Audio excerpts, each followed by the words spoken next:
নামাজ সালাম ফেরাবার সাথে সাথে অল্প একটু ঝাটকা খাইছে, তারপরে যখন হাতে উঠাইছে তখন অনেক জোরে ডাকা খাইছে। ডাকা খাই লোকজন সব দোয়া ছাড়িয়ে উঠে দৌড়েছে।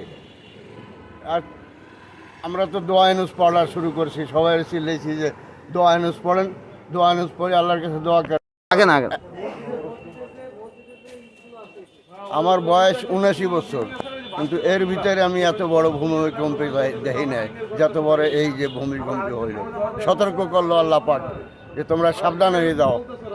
পরবর্তী সময় জুমার সময় আর কি সালাম ফেরানোর ঠিক আগ মুহূর্তে এমন একটা অবস্থা হয়েছে যে মুসল্লিদের তো সবাই হয়েই গেছে, হতাশা হয়েই গেছে।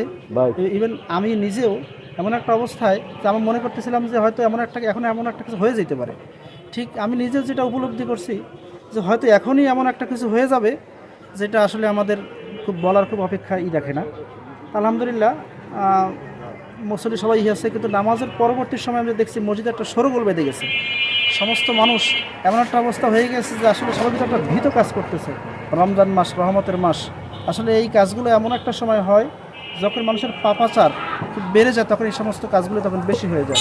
আমি সকলের কাছে আশা করব রমজান মাস গুনাহ মাফের মাস, নেকি অর্জনের মাস, আল্লাহর কাছে ক্ষমা চাওয়ার মাসে আমরা যেন যতগুলো পিছনে গুনাহ করেছি আমরা যেন এখনই যেন আল্লাহর কাছে তওবা করি। আল্লাহ যেন আমাদের সকলের তওবা যেন কবুল করে। আসলে আমার যে বয়স যে আমার হয়েছে, এ বয়সে এত বড় যে ভূমিকম্প, এই এত দীর্ঘস্থায়ী সময় ভূমিকম্প আমার মনে হয় আর এখনও অঙ্কন করা হয় নাই। আমি খবর শুনেছি যে চাঁদপাই মিনারটা নাকি ভেঙে গেছে, এরকম একটা কথা শুনছি। এবং বিভিন্ন জায়গায় বিভিন্ন বিল্ডিংয়ের অনেক ফাটল ধরা পড়ছে।